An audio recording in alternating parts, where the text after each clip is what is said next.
네, 10월 오늘 며칠이야 또? 10월 26일. 예. 월요일에 이어 이게 순혈 이야기를 좀 해볼 거예요. 너희한테 이제 여기까지 잡서를 봐라 그랬는데, 예? 잡서를 봐라 그랬는데 정석도 그렇고 얘도 그렇고 선생님의 수업은 분명히 순혈부터 시작을 했는데 책을 보면 이상한 단원이 하나 앞에 더 있을 거예요. 그죠? 예, 그게 뭘까? 순혈은 저기 있었는데 여기 가면 짠짠짠짠짠짠 네, 이 단원입니다. 제목이 없네. 경우의 수예요. 경우의 수. 그럼 왜 경우에 마치 한 단원을 이렇게 뿌리째 뽑아버린 것처럼 없애버리고 순혈부터 가르쳤느냐? 이제 처음에 너희가 이 경우의 수, 순혈과 조합이라는 어떤 그 지도를 그릴 때, 순혈하고 조합을 한 쌍으로 이렇게 배우는구나, 라는 개념을 잡으라고 그렇게 시작을 한 거고, 이 경우의 수 파트의 중요성은 뭐냐면, 그리고 생략해도 좋을, 그러니까 설명을 생략해도 좋을 내용이 무엇인지를 이제 얘기를 해줄 거예요. 이게 뭐냐면, 실질적으로 우리가 문제를 풀 때 말이야. 실질적으로 이 경우의 수 관련된 문제를 풀 때, 딱 문제를 받아들이면 문장으로 돼 있죠? 그럼 뭐 조건을 주고 전제를 주고 나한테 무엇을 구하라 이렇게 시킨단 말이야. 그때, 이건 순혈인가? 이건 중복순혈인가? 아니면 이건 조합으로 풀어야 되나? 이렇게 들어가면 망해요. 예, 대부분의 문제는 그렇게 들어가면 망해요.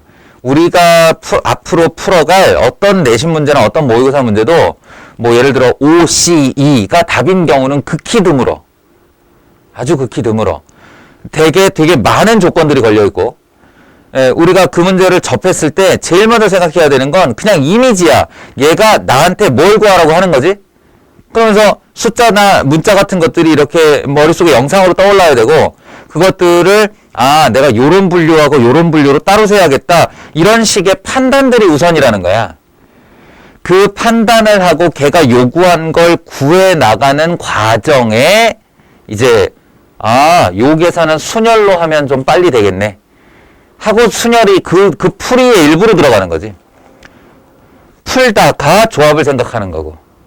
이해하겠어요? 예, 그 얘기를 하려고 그러는 거예요. 그러니까 경우의 수라는 건 그냥 우리가 아주 상식적이고 논리적인 차원에서 손가락 발가락 동원하고 수형도 그리면 경우의 수는 다 구할 수 있다는 얘기를 하고 있는 거야.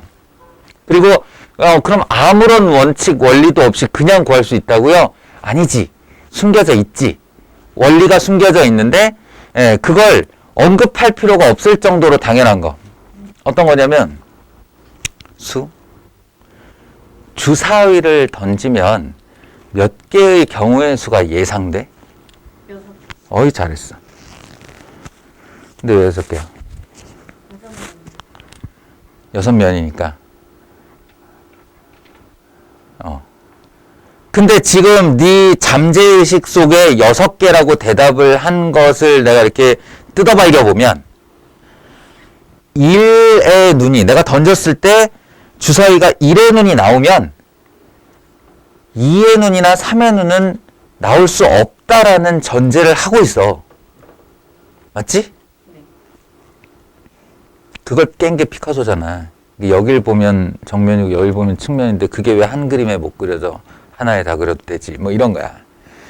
근데 어쨌든 우리 현실에서는 주사위는 1의 눈이 나오면 2의 눈, 3의 눈, 4의 눈은 그냥 상상 속의 사건이 되는 거야. 일어날 수 없는 사건이 되는 거야.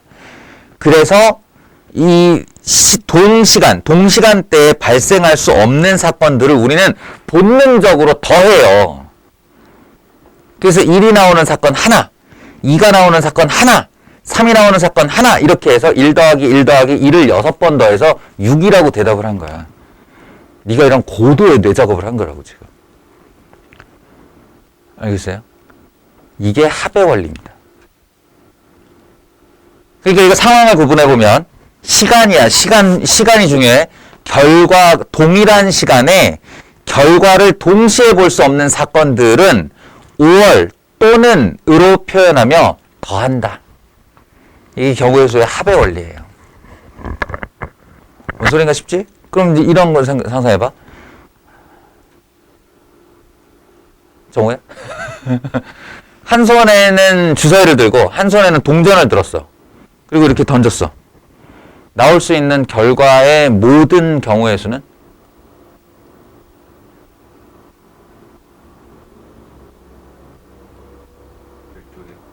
고도의 작업 끝에 나온 대답 12가지요. 라고. 저 아이는 지금 뭘 한 거냐면, 머릿속으로 상상을 했어. 그럼 1회는이 나왔어. 근데 그럴 때 동전은 앞면 또는 뒷면이 나올 수 있어. 그지? 그리고 2회는이 나왔어. 그때 동전의 앞면 또는 뒷면이 나왔어. 이건 동시에 일어나는 일이잖아. 내 눈에 보일 수 있는 사건이 주사위 6개의 결과와 동전의 앞뒷면이라는 2개의 결과가 있고, 이들이 조합되면 고불했잖아.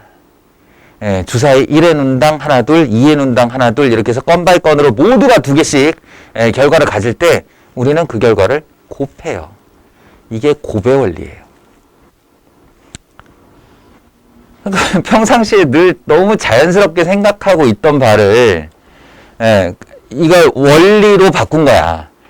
그게 바로 합의 원리와 곱의 원리예요. 여기 경우의 수, 사건, 그리고 합의 법칙과 곱의 법칙이 있다. 이렇게 얘기를 하는 거야. 설명을 읽어보면 이렇게 거창한 거였어? 그냥 상식 아니야? 상식이라고 할 수 있지. 그러니까 뭔가 설명을 요구할 때 우리가 아주 복잡한 단계로 나가기 위해서 이렇게 가장 기본적인 것들을 정의 내리곤 해요. 그 파트에 해당하는 얘기고 이건 굳이 언급하지 않아도 여기 있는 이 수많은 얘기들을 언급하지 않아도 다 알고 있고 사용하는 내용이었다라는 거예요. 문제들을 풀어봐도 별로 어렵잖아. 그냥 시킨 대로 하면 돼요. 서로 다른 그냥 간단하게만 보고 지나가 봐봐. 서로 다른 2개의 주사위를 동시에 던져. 그러면 36가지의 결과가 예상이 돼. 곱의 원리를 쓴 거지. 그럼 그 36가지 중 두 눈의 수의 합이 4의 배수가 되는 경우를 구하여라. 그럼 4의 배수가 뭐가 있지? 생각해 보는 거야. 4, 8, 12, 16도 있는데 16은 안 셀 거야. 왜지? 주사위 2개 더하면 최대가 12야. 그러니까 4, 8, 12 딱 결정한 다음에 4가 되는 순서 쌍 띡띡띡띡, 8이 되는 순서 쌍 띠디디디딕, 12가 되는 순서 쌍 띠디디디. 이렇게 해서 끝. 이렇게 하면 되는 거예요. 각각의 경우는 동시에 발생할 수 없는 것들이므로 더하기를 하겠지. 합의 원리가 적용된 거예요. 이런 식이라는 거야. 거의 상식선에서 문제들을 풀 수 있고, 다만 여기서 이제 유의미한 문제 하나는 뭐냐면, 요거랑 요거 방정식의 해의 순서상, 자연수나 의미한 인정수 해의 순서상과 그리고 이거 구역 색 칠하기, 그러니까 인접한 영역에는 같은 색을 칠할 수 없이 나열하여라를 경우의 수 문제에서 이제 이렇게 내놓는데, 이거 복선이에요. 복선. 앞에 깔아놓는 거야. 왜냐? 이 문제는 상황에 따라 이 색을 칠해야 되는 영역이 대칭일 때, 비대칭일 때, 이방대칭일 때, 사방대칭일 때, 맨 끝과 맨 앞이 연결되어 있을 때, 안 되어 있을 때에 따라 우리가 확률과 통계, 인문계 학생들 확률과 통계로 넘어가서 배울 모든 경우에서 문제를 이 색칠하기로 다 낼 수 있어요. 그러니까 여기서 이게 여러 문제로 분화될 수 있고 난이도가 한참 올라갈 수 있는 애를 제일 앞에 단원에다가 복선처럼 깔아놓는 거야. 그럼 이제 지금은 그냥 곱하기 신나게 하지? 그런 다음에 저 뒤에 가서 확률과 통계 다 배우고 나서 다시 돌아왔을 때, 이건 원순열로 푸는 거구나. 이거는 같은 것을 포함한 순열로 풀면 되는구나. 이건 완전 순열 개념이었네. 뭐 이런 식으로 이제 깨달음이 있도록 하는 거죠. 지금은 그냥 아무 생각 없이 풀면 됩니다. 그 정도의 난이도 문제만 나올 테고. 그렇다는 얘기를 스캔이 찌그러졌네. 하고 나서 그렇게 이제 이 혼자 공부하는 책이니까 경우의 수를 읽으면서 이게 경우의 수를 세는 가장 베이스를 깔고 나서 순열하고 들어가는 거예요. 자, 그럼 우리 지난 시간에 이제 이론으로 배웠던 걸 실제 문제화해서 한번 같이 보자라는 건데요. 일단 이런 걸 직순열이라고 해요. 일렬로 나열하는데 거기다가 제한 조건 걸 거야 라고. 예. 자, 이거예요. 직순열이라고 부르는 거. 직순열에 몇 가지 조건들을 걸어주는 거죠. 이제 순서 고정이라고 해요. 이런 문제는 그냥 각자 자기의 방법으로 상식적인 풀이를 할 거라고 나는 생각을 해. 그때 이제 떠올리는 이미지를 통일해보자 라는 거예요. 6개의 문자를 일렬로 나열할 거고 아무 조건이 없었다면 6팩토리얼. 그런데 6개의 자리 중 A가 맨 처음 오고 E가 맨 마지막에 오고, 야, 경우의 수가 2가지가 되고 3가지가 되는 건 거기에 어떤 자리에 어떤 문자가 올지 몰라서 경우의 수가 달라지는 거죠. 근데 어떤 자리에 어떤 문자가 올지 알고 있으면 그건 경우의 수가 1인 거죠. 요걸 제대로 익히라는 거예요. 얘가 자리를 고정해주면 A가 맨 앞에 와. 그럼 이거는 경우의 수가 1인 거예요. 1. 방법이 없는 거야. 다른 경우가 없는 거지. 얘도 곱하기 1이 되는 거고. 그러니 이제 너희는 남은 4가지를 가지고 여기에 달라질 수 있는 경우의 수를 세라라는 거고, 그때 이제 팩토리얼이라는 기호가 역할을 하게 되는 겁니다. 이번에는 그 상상의 영역을 조금 넓혀주는 거예요. 순서를 주기는 줬는데 양 끝에 자음과 자음이 오라고 했다. 이렇게 되면 제의 자음과 모음수를 세야 하는 거죠. 자음수를 세봤더니 D와 V와 C가 있었어요. 모음수를 세봤더니 I와 A와 E. 딱 3개씩이네. 그렇다면 양 끝에 자음이 와야 한다. 그런데 다른 것은 분명히 다른 것으로 세겠다 라고 했을 때 이 자음 자리에 올 수 있는 경우의 수, 방법의 수를 희원아, 넌 어떻게 쓸 거니?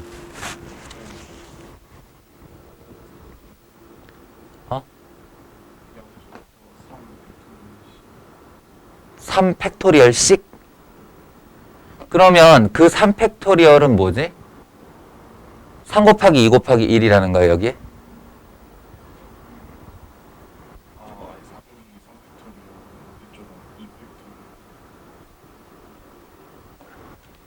그러면 안 돼, 희연아. 3팩토리얼은 3 곱하기 2 곱하기 1이란 뜻이고, 이것은 합계 6가지 경우의 수라는 얘기야. 여기 그냥 3팩토리얼을 쓰는 게 아니야. 뭐 예를 들어서 네가 D, B, C 중 하나가 와야 된다 이렇게 생각을 한다면 그건 곱하기 3이겠지. 이해돼요? 팩토리얼은 자리가 3개여야 팩토리얼이지. 그런 거 아니고 이 자음 자리에 D나 B나 C 중에 하나가 왔다라고 하면 곱하기 3. 그러면 이쪽 자음 자리에는 여기에 온 자음 하나를 뺀 나머지 둘 중에 하나가 온다. 곱하기 2 정도가 되겠죠. 그러니까 이걸 3 곱하기 2라고 써도 되는데 우리가 배운 바에 의하면 3P2가 되는 거예요.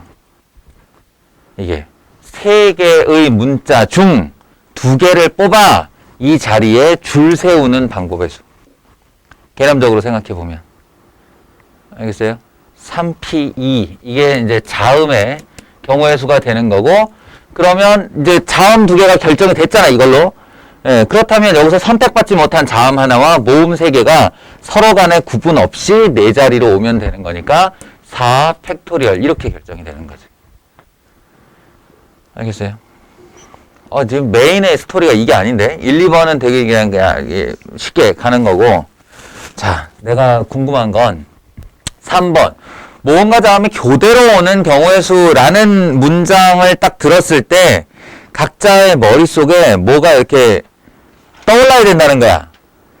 어떤 영상 또는 그게 영상일 수도 있고 의문일 수도 있고 분류일 수도 있겠죠.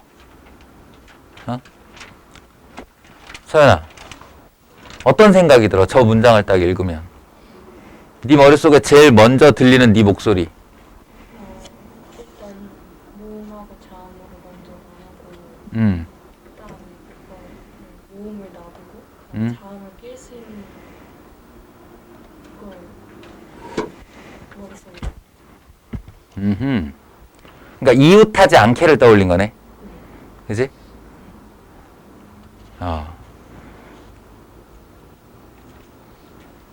그렇다면 네 그 목소리가 맞는지 한번 시뮬레이션을 돌려봐야겠지? 모음이 이렇게 있고 모음 3개를 줄 세우고 여기 여기 여기 여기 4개가 나왔어요. 그러면 자리는 4자리가 나왔는데 자음 3개를 여기다 끼워 넣으려면 그 선택이 자칫 잘못하면 자음이 될 수도 있는 거네. 그지? 이렇게 되면 이 말의 위배가 될 건데요. 자음, 모음, 모음, 자음, 모음, 자음 이렇게 될 테니까. 교대가 아니잖아. 그죠? 네, 그렇게 해서 자체 검증으로 그 방법은 폐기하는 거예요. 자, 그럼 다시 교대. 민혁아, 네 머릿속에 저 문장을 들었을 때 어떤 목소리가 들려? 말 그대로 그 모음이 있을 수 있겠고 어. 아니면 자음 모음 이런 거 있을 수 있겠고 어. 이게 3개씩이니까 어. 필요할 수 있잖아. 그렇지. 저 얘기가 내가 떠올렸으면 하는 생각이 바로 저건데 교대로 하자마자 내가 그랬잖아. 분류일 수도 있고 의문일 수도 있다고. 그럼 자음이 먼저야, 모음이 먼저야? 이렇게. 자음이 먼저야, 모음이 먼저야? 이게 교대로라는 건 자음이 왔으면 그 다음에 반드시 모음이 와야 된다는 얘기예요. 자음, 모음, 자음, 모음. 근데 모음이 먼저 오게 될 수도 있는 거잖아. 모음, 자음, 모음, 자음. 이거 두 개를 분리할 수 없는 거면 각각 세서 더해야겠군이라는 생각이 들어야 된다는 거지. 교대로가. 그 다음에 교대로라는 말을 하는 순간 이 아까 얘기한 자리 고정이 된 거예요. 이거는 어디를 골라서 들어가는 게 아니라 그냥 자음의 자리는 첫 번째와 세 번째와 다섯 번째 또는 두 번째와 네 번째와 여섯 번째 자리가 고정이 된 거죠. 따라서 자음의 경우를 생각해 보면 그냥 3팩토리얼이 돼요. 희원아, 이때 3팩토리얼이라고. 이해해? 이때 셋 중에 하나, 둘 중에 하나, 하나 중에 하나 이렇게 3, 2, 1 그게 3팩토리얼이죠. 곱하기 모음의 경우도 마찬가지. 둘째 자리, 넷째 자리, 여섯째 자리로 자리 고정이 되었기 때문에 이 자체로 모음 3개가 여기 가서 그냥 줄 서면 돼요. 곱하기 3팩토리얼. 근데 조금만 더 상상력을 발휘해서 요 스토리까지 머릿속으로 떠올렸다면 이 경우는 어떨까? 이 경우는 똑같겠죠. 이게 서로 자음과 모음의 순서가 바뀌었을 뿐 자음 자리가 고정되어 있고 모음 자리가 고정되어 있다는 건 안 변하기 때문에 얘도 역시나 3 곱하기가 될 거예요. 3팩이 될 거예요.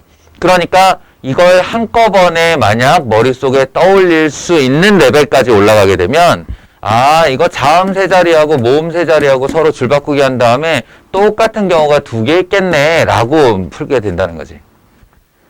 이렇게 하기를 바랍니다. 응? 궁금한 거 있는 사람 바로 얘기하세요.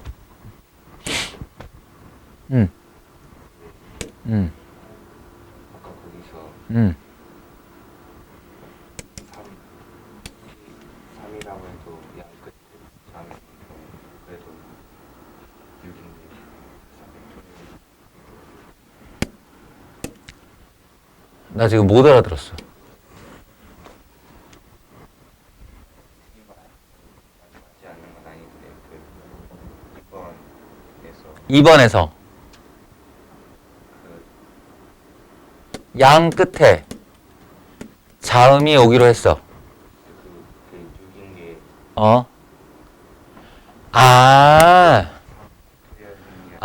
그렇지. 3팩토리얼도 6이고 3 곱하기 2도 6이다. 맞아요. 예. 3팩토리얼은 아닌 아닌 거죠. 거지. 예. 그러니까 요구를 하나 더 해서 뭔가 자음이 들어갈 세 자리를 모두 요구한다라고 하면 앞에 두 자리가 알파벳 두 개로 결정됐고 나한테 남은 알파벳이 하나밖에 없으니까 예, 그게 자동으로 거기 와야 된다는 의미의 3팩토리얼인데 이건 어차피 여기 올 수 있는 자음의 경우의 수를 세는 거니까 예, V, D냐, D, V냐, C, V냐, V, C냐, C, D냐, D, C냐 이렇게 6가지를 말하는 거지. 예. 맞아요. 그럴 수 있어요. 어차피 숫자는 똑같은데 의미가 다른 거야.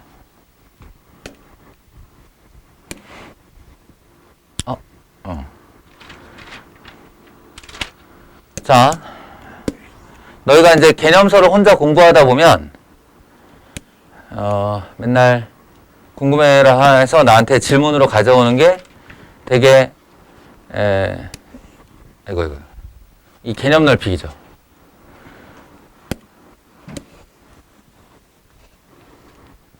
그래서 같이 한번 생각을 해봅시다. 1, 2, 3, 4, 5, 6, 7을 일렬로 나열할 거예요. 딱 이제 머릿속으로도 상상하고. 그 다음에 1과 2 사이에 3개의 숫자가 있는 경우의 수를 구해라 이렇게 시켰어요. 1과 2 사이에 3개의 숫자가 있는 경우. 그러면 저 3개는 언제든지 2개로도 바뀔 수 있고 4개로도 바뀔 수 있겠네. 그치? 문제 변형이 충분히 가능하다는 소리. 자, 일단 처리법 이걸 어떻게 처리해야겠다라는 발상 뭘까요? 지금 둘이 똑같이 얘기한 거지. 1과 2 사이에 3개의 숫자가 있으니까 그 안에 1 땡땡땡 2 이런 식으로 있을 거고 그러면 남는 숫자가 2개가 있을 거잖아요. 그러면 그거를 3팩토리얼로 구성을 해서 그렇지. 짱이서 한마디로 이웃하게랑 거의 비슷한 방법인 거죠. 묶어서 한 개의 숫자로 생각한다. 예. 뭐냐면 1 또는 2가 들어갈 거고 그리고 가운데 3개의 숫자가 더 추가가 될 거니까 이 5개의 문자 항상 묶음으로 다닌다라고 생각하면 되잖아요. 예. 그러니까 총 7개의 숫자인데 이 묶음 안에 5개의 숫자가 되고 한 개로 취급할 거고 그 다음에 숫자 하나 이렇게 해서 총 7개. 그래서 시작을 3팩토리얼로 할 수 있어요. 세 녀석이 줄을 선다. 이런 식으로. 자, 일단 그거 보류하는데, 그 다음에, 그러면, 1과 2 사이의 3개의 수. 자, 이 조건을 어떻게 처리할 것인가에 발상해서 다시 한번 떠올려야 되는 상상이 있어요. 뭘까? 먼저 1, 2의 처리. 그지? 거기서부터 벌써 결정을 하고 들어가야 돼요. 내가 이게 1, 2 사이라고 해서 1이 왼쪽, 2가 오른쪽으로 결정된 게 아니잖아. 그러니까 이 경우의 수는 곱하기 2로 시작을 해야 됩니다. 1과 2가 자리 지정을 해줬지만 서로 자리를 바꿀 수 있는 경우까지 등장을 하기 때문에. 그 다음에 가운데 3개의 처리는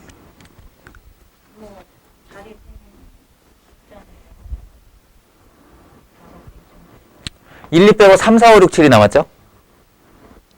그 중에 3개가 들어가면 돼요? 그냥 들어가요? 아니죠. 저 줄 서는 거 다 다른 거죠? 그러면 요거를 아주 그럴듯한 문장으로 만들어 보면 5개의 서로 다른 숫자 중 3개를 뽑아 나열하는 방법의 수가 돼요. 뭐야? 순열이잖아. 이럴 때 이 발상이 떠오르면 그때 5P3이 등장을 하는 거라고. 보자마자 이건 순열이야 조합이야 이게 아니라 액면가 그대로 얘가 시킨 얘기를 진행해 나가다가 중간에 이거 5P3이다 이렇게 가는 거라고. 알겠어요? 그렇게 해서 3개의 숫자까지 처리해서 도합 5개의 숫자가 처리가 됐고 남는 숫자 2개니까 저 한 묶음이랑 남는 숫자 2개로 줄 서면 된다. 이게 정답이다.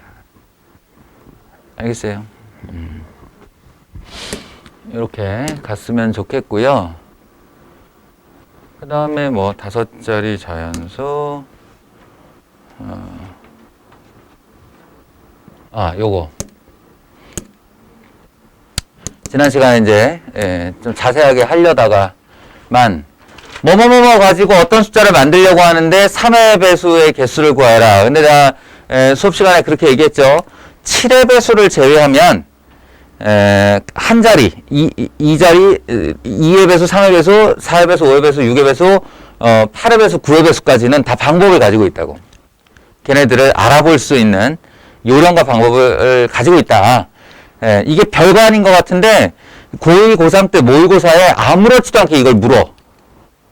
정말 아무런 전제 없이 다음 뭐뭐를 만드는데 4의 배수의 개수는 아니면 4의 배수의 개수로 뭘 해보려고 한다. 이렇게 진행을 해버려. 나는 뻥치는 거지. 난 4의 배수가 몇 개인지 셀 수 없는데. 라고. 이건 그냥 하면서 틀리는 거야. 다른 그게 미분 문제였음에도 불구하고 미분하고 아무 상관도 없이 4의 배수 때문에 틀리는 거야, 그냥. 그런 일이 없도록 하려면 지금은 딱 들어보면 다 이해가 되고 너무 당연한 말처럼 느껴지는데 이 중에 하나 떨렁 나왔을 때 나 저거 할 줄 알아. 요 상태까지 만들어 놔야 된다. 오케이? 먼저 2의 배수 얘기를 할게요. 2의 배수 다른 말로 짝수예요. 2의 배수 짝수 알아보는 법. 0, 2, 4, 6, 8. 1의 자리가 짝수. 그냥 쉽게 말하면 되잖아. 우리는 짝수와 홀수를 언제나 1의 자릿수 보고 판단해요. 1의 자릿수가 짝수면 짝수, 1의 자릿수가 홀수면 홀수. 이렇게. 알겠죠? 마지막 자리라고 하는데 1의 자릿수 얘기하는 거예요. 2의 배수는 그렇게 간단하게 처리가 되고. 제일 문제로 많이 나오는 건 3의 배수와 6의 배수인데요. 3의 배수. 각 자리의 숫자의 합이 3의 배수인 자연수. 그랬어요. 예를 들어 732요. 732. 3의 배수인가? 라고 하면 이걸 알아보는 요령이 뭐라고? 요령이 7 더하기 3 더하기 2를 한 다음에 그것이 12, 3의 배수 맞다. 라고 하면 저 숫자 3의 배수네. 라고 하는 거예요. 각 자리 수를 1의 자리로 보고 더하는 거야. 한 자리, 한 자리, 한 자리라고.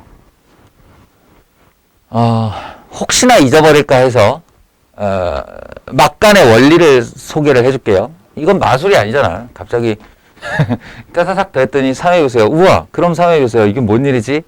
그러면 안 되고. 원리가 있어요. 재밌는 원리예요. 잘 들어봐. 너희도 다 납득할 수 있어. 납득할 수 있어. 손 조심, 현아. 732는 700과 30과 2의 합이죠. 외계인한테 소개를 할 땐 이렇게 소개를 해야 되는 거잖아요. 걔네가 오른손잡이일지 우리는 모르는 거니까. 그때 여기서 7을 뺀다라는 게 무슨 의미인가 한번 생각을 해봐요. 7을 뺀다. 그러니까 말하자면 693 더하기 7 이렇게 만든다는 건데 7을 뺀다는 게 30도 3을 뺀다. 저기서 3을 뽑아낸다라는 것이 27 더하기 3으로 만든다는 거고요. 얘는 뭐 한 자릿수니까 이렇게 되는. 그러니까 우리가 말하자면 7 더하기 3 더하기 이 상태를 보겠다는 건데 왜 그럴까 하는 거예요. 왜 그럴까? 뭐 깨달음이 좀 온 사람 있나? 700은 수야? 700은 7이 몇 개니? 100개요. 그 중에서 7 하나를 뺐어요. 그럼 이 693은 7이 몇 개일까요? 아이, 잘했어요. 희원아, 30은 3이 몇 개 있는 거야? 10개. 거기서 3 하나를 뺐어. 그럼 27은 3이 몇 개 있는 거야? 9개요. 이게 원리예요. 99나 9 또는 999는 우리가 생각할 수 있는 가장 확실한 3의 배수야.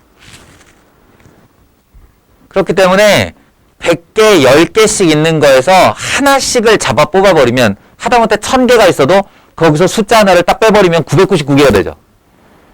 그러니까 얘네들은 100% 3의 배수가 되는 거예요. 앞에 무엇을 곱했건 간에 99번을 곱하면 3의 배수가 되지. 앞에 뭘 곱했건 간에 9번을 곱하면 3의 배수가 되지. 그러니까 앞에 두 개가 3의 배수인 게 확실하니까 요 떨거지. 요 녀석만 3의 배수가 돼주면 3의 배수 더하기 3의 배수로 전체가 3의 배수가 된다. 이런 논리야. 그러니 9의 배수도 똑같은 논리를 적용할 수 있죠. 99는 우리가 알 수 있는 가장 확실한 9의 배수니까요. 그래서 이 각 자리의 수 3개를 더해서 9의 배수가 되면 이 전체를 다 9의 배수라고 주장을 해도 돼요. 3의 배수면 3의 배수라고 주장하면 돼요. 이렇게 됩니다. 알겠죠?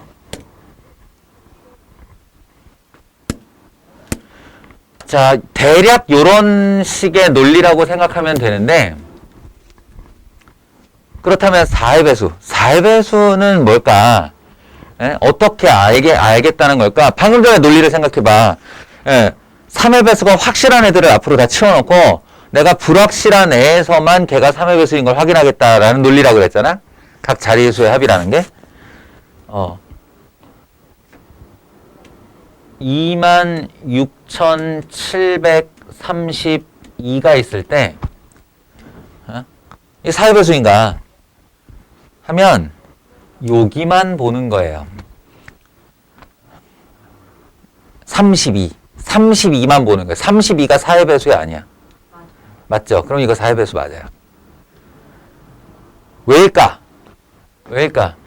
방금 전과 같은 논리라니까? 26,700 더하기 32를 생각해 보세요. 그러면 얘는 뒤에 00이 붙었기 때문에 267 앞대가리 곱하기 100이 되죠. 100이 확실한 4의 배수예요. 4 곱하기 25이기 때문에. 그러니까 4의 배수인 100을 확실하게 만들어 놓고 그 뒤에 확인 불가한 녀석만 4의 배수가 된다면 이걸 4의 배수인 것으로 해서 4의 배수 더하기 4의 배수는 4의 배수이다. 이렇게 주장이 가능하다는 거지. 지금 이 책에는 나오지 않았는데 8의 배수 같은 논리로 구할 수 있습니다. 8의 배수. 우리가 알고 있는 10의 거듭제곱 중에 가장 확실한 8의 배수가 누굴까요? 아니. 10의 배수라고. 아니, 이제 10의 거듭제곱수라고 그랬잖아. 1000이에요. 1000이 확실한 8의 배수입니다. 그렇기 때문에 26,732에서 이 732만 8의 배수인 게 확인이 되면, 근데 이미 요게 8의 배수이기 때문에 이거 아니죠? 8의 배수가. 그럼 얘는 8의 배수가 아닌 거예요. 그러면 3보다 작으면 8의 배수는 뭐였나요? 그러니까 저 배수가 3자릿수까지 없으면 8의 배수가 이게 너무 클 때 못 알아보는 거지. 세 자리 아래로 내려가면 9구단으로 될걸요? 세 자리 아래로 내려가면 두 자리란 얘긴데 8, 9, 70이기 때문에 거의 9구단으로 해결이 돼. 그지? 그러니까 9구단으로 해결이 안 되는 애들이 뭐의 배수인가 알아보려는 지금 장치인 거지. 상식을 벗어나지 말자고.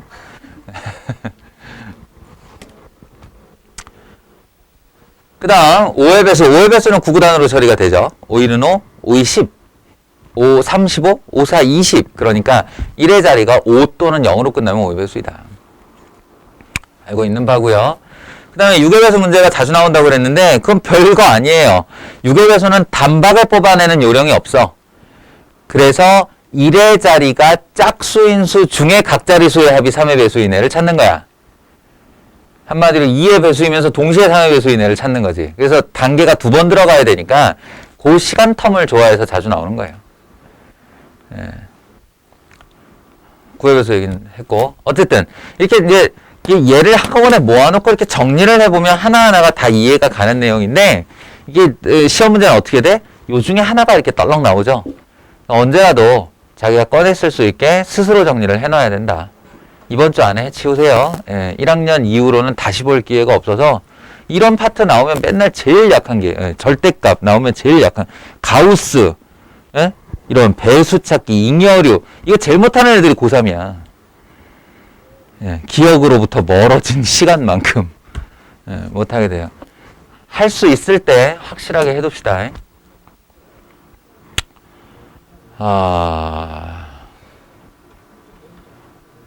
그 다음에 이제 보면은 우리가 어제 다 했던 얘기들로 나옵니다. 이거 니네들 혼자 공부할 때 도움 받으라고 지금 내가 언급을 하고 있는 거예요. 그러니까 정작 자기 힘으로 다시 다 풀어봐야 되는 애들이라고. 예, 어제는 2학년 4명과 1학년 3명 또는 자음 4개와 모음 3개였는데 예, 오늘은 남학생 4명과 여학생 3명이네요. 예, 재료와 뭐 상황이 달라져도 같은 문제라는 거. 이웃하게. 그럼 요 다음 예제 5번은 대충 예상이 된다. 이웃하게 유형이었잖아. 그럼 그 다음 유형 뭐겠어, 수연아? 하지 말자. 이웃하지 말자. 구어체인데? 예, 이웃하지 않게가 되겠죠. 둘의 방법은 서로 다르다고 했고, 예. 이웃하지 않아야 되는 반대편 아이들을 먼저 줄을 세운 다음에 사이사이에 순열로 꽂아 넣으면 된다. 예. 그리고 뭐 의자에 앉거나 주차장에 차를 끼우거나 이런 일이 생기면 의자와 사람을 묶어서 같이 빼라고 그랬어요. 예. 뭐 주차장 땅 뜯어서 차랑 같이 나가. 이렇게. 예. 그래서 벌리고 끼워 넣으면 돼요. 이웃하지 않게의 처리법입니다. 그럼 이제 그 다음 것도 예상이 되네? 정호야? 그 다음 거 뭐 나오겠냐? 적어도가 나오겠죠.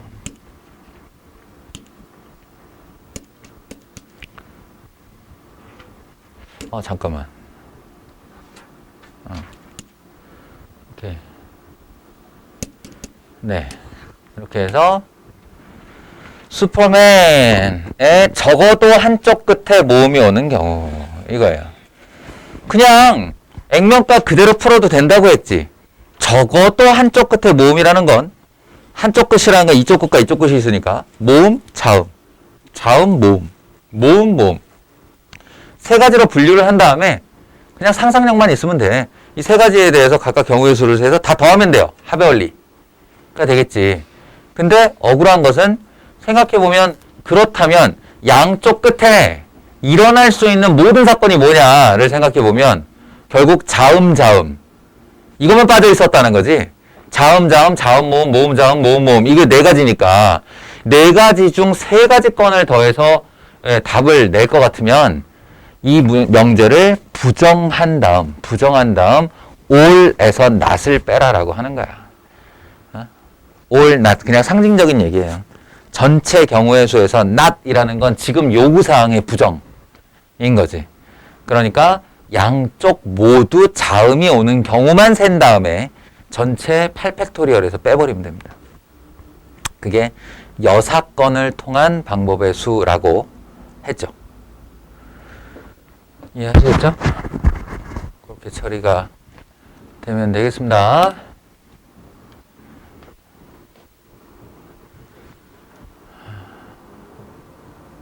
아까 뭐 하나를 알겠다. 요거는 이제 또 별개의 이야기. 이웃하게를 소개하고 싶은 건 아니고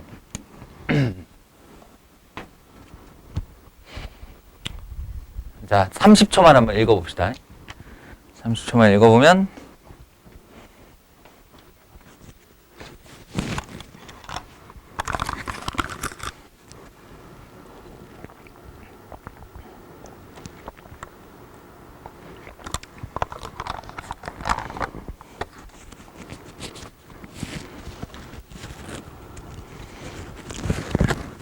태연아, 30초 읽어보라는 건 30초 동안 잘 수 있다의 뜻은 아니지. 다 읽어봤죠? 그러면 ABC 5개의 문제가 있고 A와 B가 이웃하는 경우의 수라고 문제를 잘라버리면 너무 쉽게, 너무 아무렇지도 않게 우린 구할 수 있어. 그러니까 이걸 지금 이제 조건 또는 사건의 분류를 하는 건데 A와 B가 이웃과 이라는 사건과 C와 D가 이웃하는 사건 또는 조건으로 이에 해당하는 모든 사안을 내가 다 적은 다음에 이걸 이제 조건이라 치고 그 다 적어 놓은 아이의 집합을 A라 한다면 이건 졸지의 명제 문제로 바뀌는 겁니다. 또는 집합 문제로 바뀌는 거예요. 그러니까 집합과 명제는 언제든 모든 단원에 다 이런 식으로 개입할 수 있다고 그랬잖아. 이건 조건이고 이 조건을 만족시키는 해집합, 진리집합을 만들어낼 수 있어요. 그러면 얘도 마찬가지지. 그러한 이 조건을 만족시키는 모든 진리집합을 모아서 내가 B라고 부를 수가 있는 거야. 그지? 그럼 이쯤 돼서 아주 중요한 접속사 하나는? 그렇지. 정호가 요즘에 눈을 떴어. 건하죠. 저기가 이고가 되는 경우와 건하가인 경우가 완전 다른 문제가 되는 거죠. 명제 기호로 따지면 5월, 건하 또는이 되는 거고 이걸 집합 기호로 쓰면 합집합이 되는 거예요. 그러니까 지금 이 문제의 요구사항을 이걸 조건 A라고 하고 이걸 조건 B라고 하면 집합 표시 가능할 것 같은데? 이 요구사항에 대한 집합 표시? 민혁아 뭘까?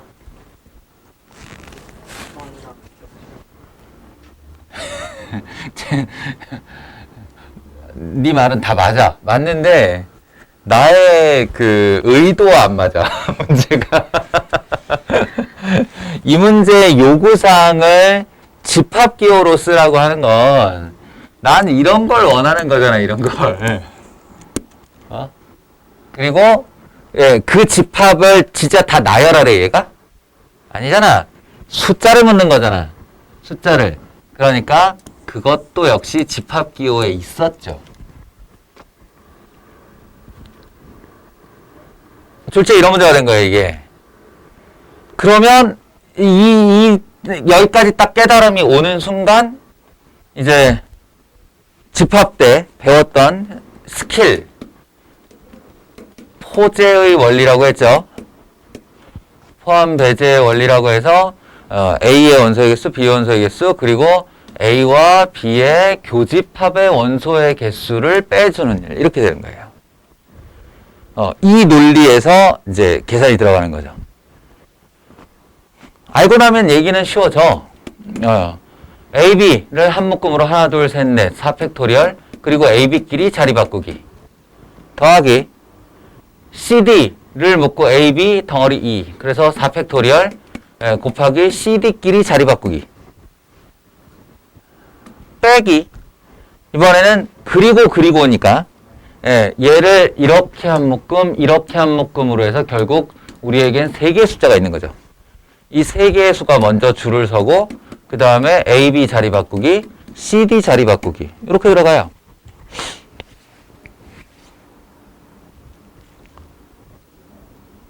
됐죠? 여기까지 이해됐죠? 자, 그럼 이제 서연이한테 질문. 네가 아주 못된 학교 선생님이라고 할 때, 요 문제를 발견했어. 그래서 이렇게 문제를 낼 수 있구나 라고 깨달은 다음 우리 학교 애들을 엿먹여야겠다. 우리 학교 애들이 제일 힘들어하는 게 뭐더라? 라고 문제를 변형한다면 너 같으면 어떻게 바꿀 거야?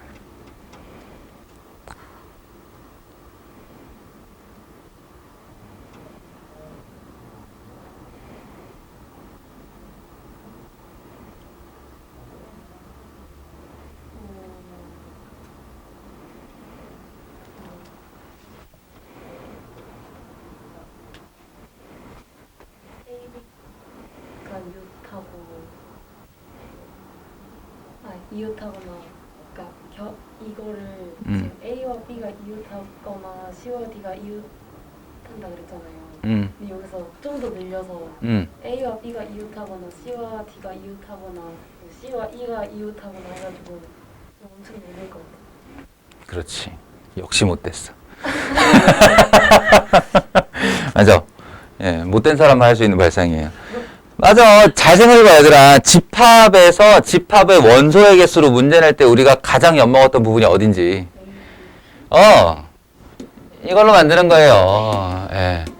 그럼 이제 뒤에 무슨 일이 벌어질지 대충 예상이 되거든. 그러니까 애들이 얼마나 고민할지 예상이 되거든. 예, 집합 3개짜리 만드는 거지. 저거 잡아 늘린 다음에 A, B 이웃, C, D 이웃, E, F, G의 이웃 뭐 이런 식으로 해서 예, 집합 3개짜리 게다가 거기다가 중보원소 하나 이렇게 집어넣어 놓으면 아주 그냥 아작이 나겠죠. 예. 그지? 골치가 좀 아플 거야. 이런 식의 예상을 하면서 공부를 하면 된다고. 알겠어요? 그러하다.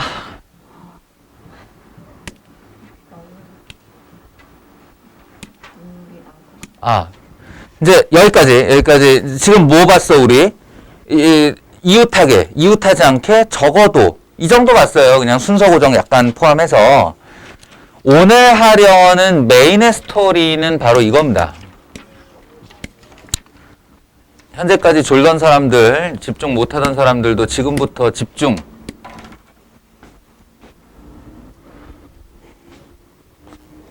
자,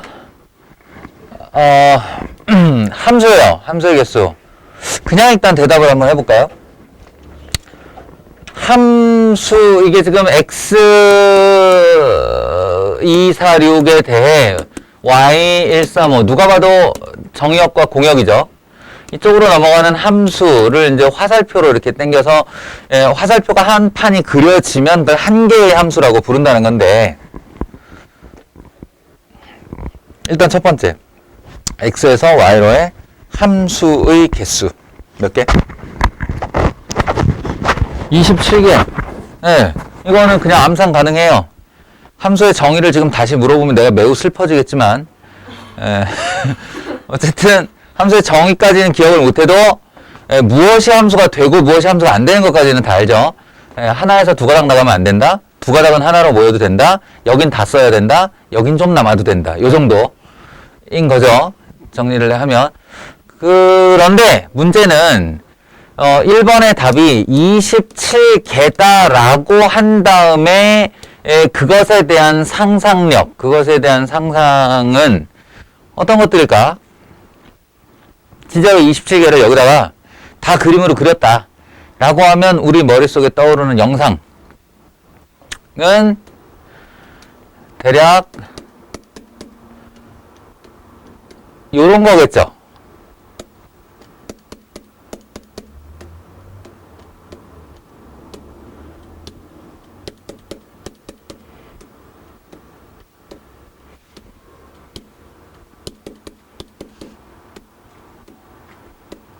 이런 것들.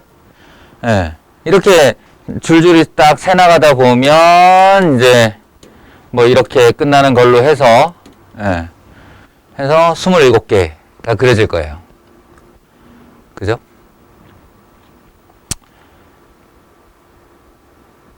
맞아요. 예. 그렇게 하는 거 맞아요. 그리고 개수를 셀 때는 어떻게 셌지? 2가 선택할 수 있는 애가 누구지를 생각했죠. 2가 선택할 수 있는 애가 누구지? 그럼 1을 선택하거나 3을 선택하거나 5를 선택하거나 2에게 3개의 선택지가 있다. 그리고 4라는 이게 2가 무언가 하나를 선택했을 텐데 그 다음에 이제 4한테 선택지를 주면 4가 1, 5를 선택하는 것과 3을 선택하는 것은 차이가 없다는 거야. 선택지가 앞에 녀석에게 영향을 받지 않는다는 거지. 그래서 곱하기 3, 6도 곱하기 3 이렇게 해서 답이 27개가 나온 걸 거예요. 맞죠? 좋아요. 잘했어요. 그러면 이번에는 2번 1대1 대응의 개수 몇 개 할까? 3팩 또는 3p3 내지는 3팩, 예, 3팩. 그래서 6개. 이번에도 역시 상상은 어떤 거냐면, 여기 3개가 뭔가 하나를 선택했을 텐데, 그러면 이제 이 녀석은 그 선택받은 애는 선택을 못하고, 딴 데 어딘가로 가야 되고, 예, 이거 남은 하나로 가야 되고, 이런 식일 거예요. 예, 그래서 뭐 이런 거라든가, 뭐 이런 종류로 해서 금방 6개를 채울 수 있을 겁니다. 그래서 단순히 이렇게 1번 함수의 개수가 몇 개인가, 2번 1대1 대응 또는 1대1 함수는 몇 개인가 라는 질문의 대답으로 지금 이 문제가 내포하고 있는 어떤 중요성, 내지는 암시하고 있는 무언가를 얻어내기는 좀 어려워. 누군가 얘기를 좀 들어야 되는데, 일단 이런 얘기로 시작할게요.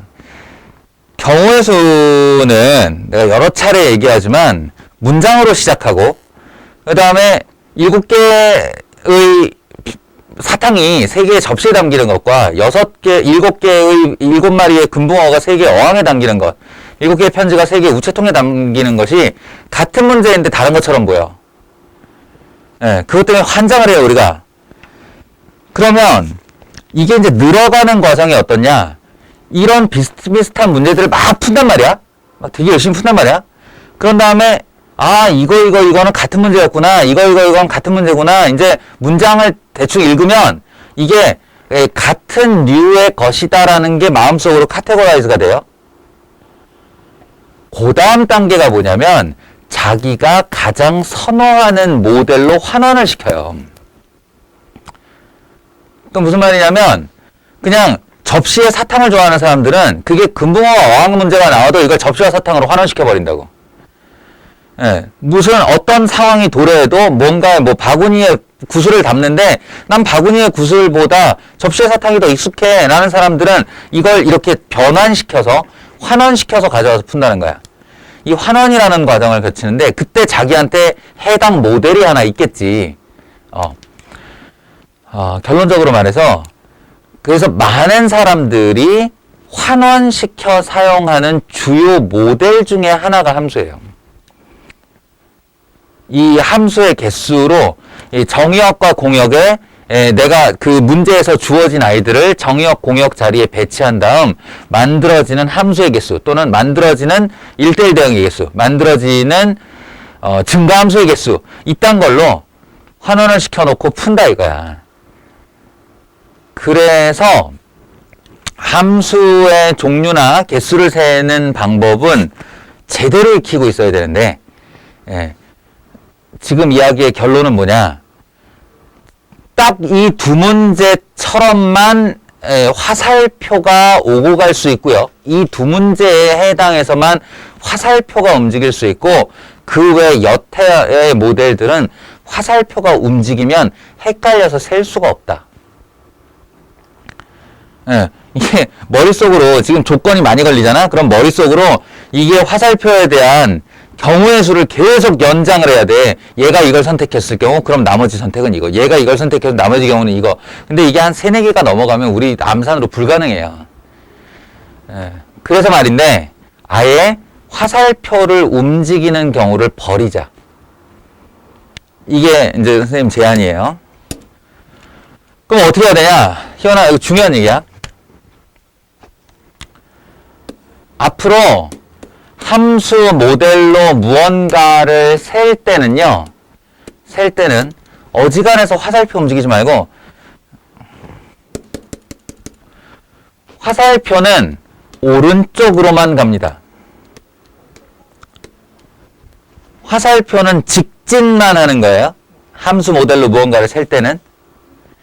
그리고 그 오른쪽에는 자리가 있죠. 자리가 놓여요. 그럼 공역의 원소는 어디 가느냐? 공역의 원소는 대기실에 있는 거죠. 대기실에. 그래서 여기서 이제 순열이나 중복순열, 조합이나 중복조합 개념이 들어오게 되면 이 대기실에 공역에 있는 원소 중 가능한 아이들을 뽑아서 배치하는 거예요. 뽑아서 배열하는 걸로 바꾸는 거예요. 그러니까 1번 같은 경우 135 중에 뽑아서 배열을 할 건데 여기 몇 가지의 가능성이 있어 라고 생각을 하는 거죠. 그럼 1 또는 3 또는 5 누가 와도 상관없어요. 그럼 곱하기 3이 되는 거야.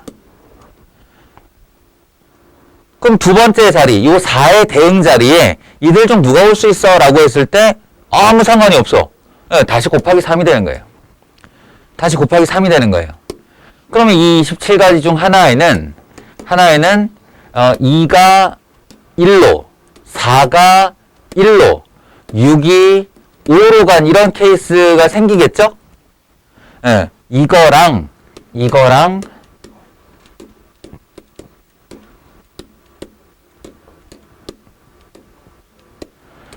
같은 걸로 보는 거예요.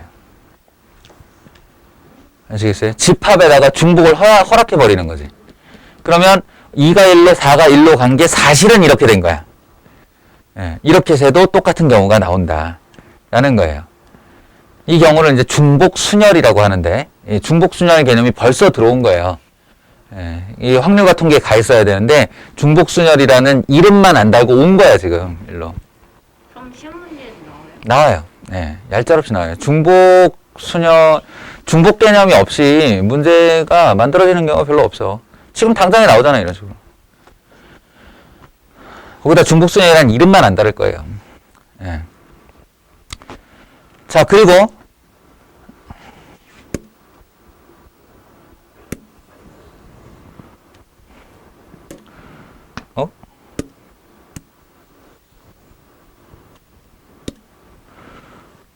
이번의 경우 역시 마찬가지. 2, 4, 6 하고 오른쪽으로만 화살표가 가되 이 대기실에서 여기 올 수 있는 경우가 몇 가지냐 라고 했을 때 1, 3, 5 중 누가 와도 괜찮아요? 곱하기 3. 예, 근데 그 아랫줄에는 1에서 선택한 그 아이는 올 수 없어요? 곱하기 2. 예, 3번은 자동 결정 곱하기 1 이렇게 된다는 거지. 알겠어요? 공역의 개수를 더 늘려도 돼요.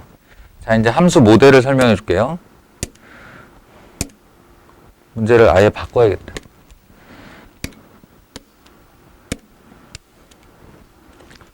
자, x 1, 2, 3, y 4, 5, 6, 7, 8 일 때 f 땡땡 x에서 y로의 함수에서 1번 함수의 개수와 2번 1대1 함수의 개수와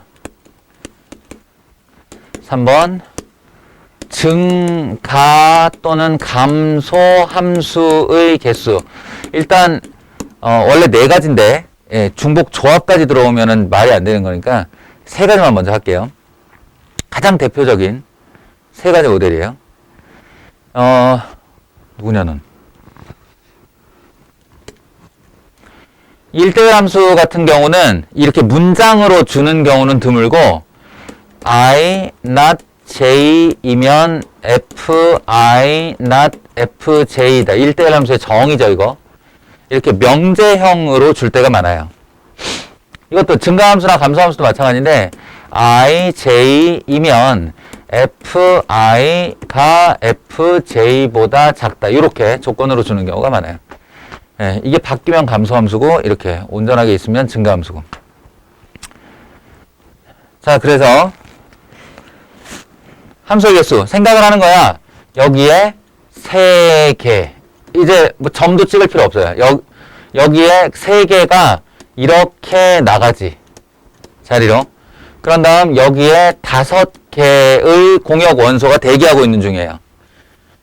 그러면 여기 올 수 있는 경우 5개, 5개, 5개가 되는 거지. 이해가 돼요? 예. 그래서 5의 3승계, 5의 3승계 이렇게 기억하면 됩니다. 뭐 이제 이걸 이제 고3들한테 이론화 시킬 때에는 공역이 n개, 정역이 r개 이렇게 얘기를 해요. 공역이 n개, 정역이 r개. 지금은 너희들 헷갈릴 테니까 내가 그냥 숫자로 모델을 삼는 거야. 자, 그리고 1대1. 여기 3개. 3개. 하나, 둘, 셋. 하나, 둘, 셋. 있고, 실제로는 여기에 5개가 대기 중이지? 이렇게 되면, 곱하기 5, 곱하기 4, 곱하기 3. 그래서 많이 보내갔다. 그지? 5개 중 하나, 하나 선택하고 4개, 3개. 5개의 원소 중 3개를 뽑아 일렬로 나열하는 방법의 수. 네, 이게 답이 5P3이에요.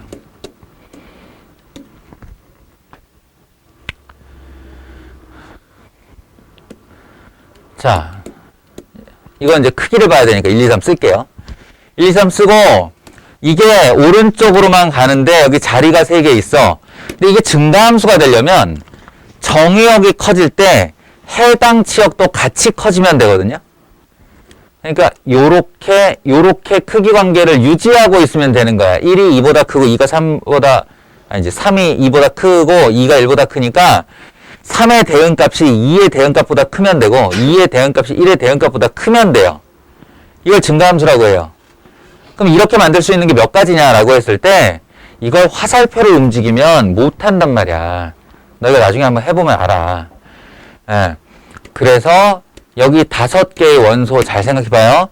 이 5개의 원소 중에서 무작위로 3개를 조합하여 꺼낸다고 한번 상상을 해보세요. 한마디로 4, 5, 6, 7, 8 중에 아무 수나 3개, 자기 나름대로 상상해봐. 사례 하나를 상상해봐. 4, 5, 6, 7, 8 중에 3개 꺼냈어? 그러면 그 3개는 다 다른 수지. 예를 들어 4, 5, 7 뽑았다고 해봐. 4, 5, 7. 다른 수잖아. 이 말은 쟤네들이 각각의 자기 크기를 가지고 있다는 뜻이죠. 그러면 뽑힌 그대로 제일 작은 수, 중간 수, 제일 큰 수를 여기다 나열하면 되는 거예요. 다른 줄서기의 방법이 없는 거야. 줄서기 방법이 한 가지인 거지. 뭔 소리인지 알겠어요? 그러면 뽑는 순간 이미 배열은 결정된 거잖아. 네. 이게 5 콤비네이션 3입니다. 아직 안 배웠죠? 네. 이게 조합이에요, 조합.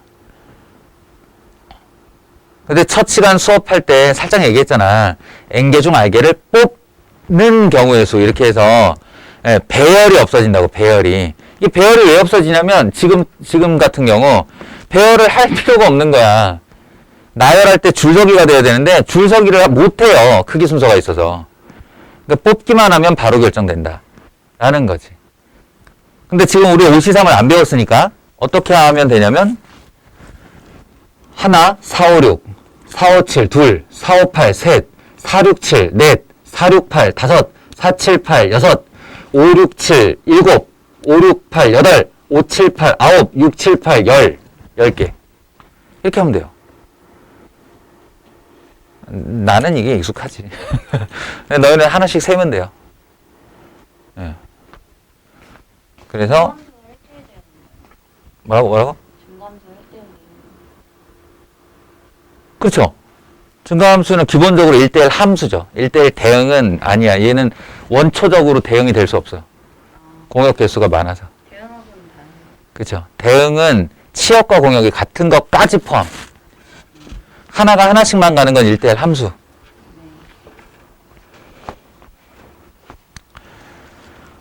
이해돼요? 예, 이것도 사실은 기호가 있어요. 이게 5, 파이, 3이라고 부르는 건데, 자, 나중을 위해서 너에게 그냥 판서할 만한 거리만 알려줄게. 함수 모델인데, x가 r개, y가 n개로 이론화해요. 공역의 원소의 개수를 n개, 정의역 개수를 r개라고 하면 1번 함수의 개수는 이론이 n 파이 r이에요. 이게 중복 순열이라고 부르는 건데, 그 이론은 n의 r승 하는 거다. 두 번째, 1대1 함수 또는 저 n과 r의 개수에 따라 이제 1대1 대응도 될 수 있는데 이게 NPR이에요. 이거는 알고 있는 거니까 풀어 써줄 필요는 없겠죠. 그리고 증가 또는 감소 함수. 이게 이제 기호로 하면 IJ이면 FI, FJ이다. 이런 건데, 이런 조건인데, 이게 N 콤비네이션 R이에요. 그리고 이제 마지막 거는 무슨 함수인지 이름은 없는데 조건이 어떻게 나오냐면 IJ이면 FI 왜 이렇게 좁지?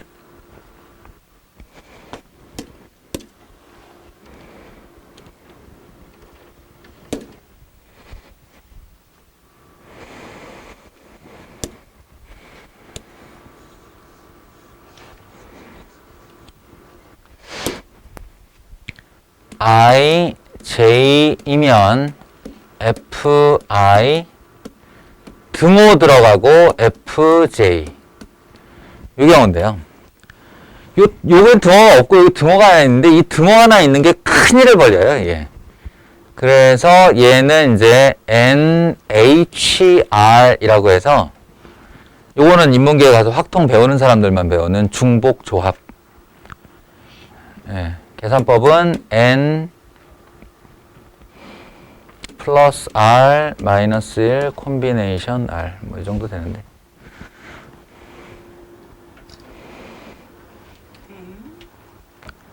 굉장히 이상.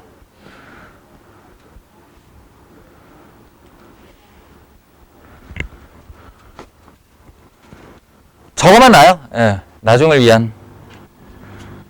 지금은 이제 선생님이 얘기했던 함수의 수를 셀 때는 화살표를 움직이지 않는다. 화살표를 직진으로만 보낸다. 그리고 자리에 무엇이 들어갈 것을 결정한다. 이 정도까지만 이미지화 해두면 됩니다.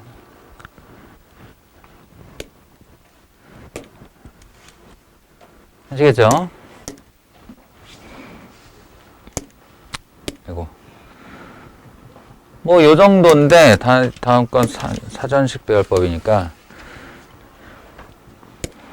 이런 문제가 대표적인 함수 문제일 텐데 얘 정도까지는 화살표를 움직여도 상관은 없어요. 자, 이것도 30초만 읽어볼까? 30초만.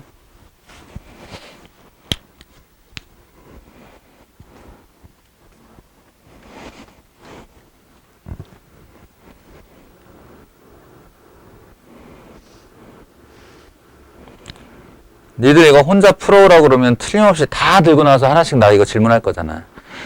지금.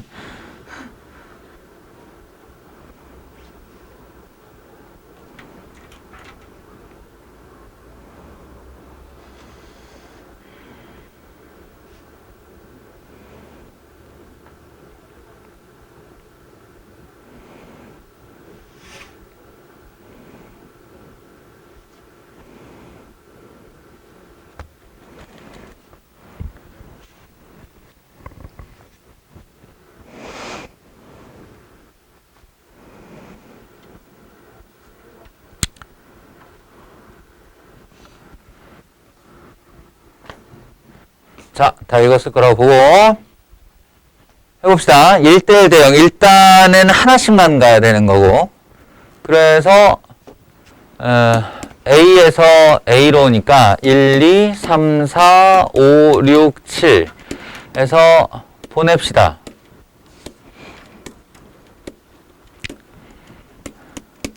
자리로요. 근데 이거 하나는 지금 고정이 돼 있네요. 1은 7로 갔다가 고정이 돼 있어요. 그럼 못 움직이는 거고 이렇게 되겠죠?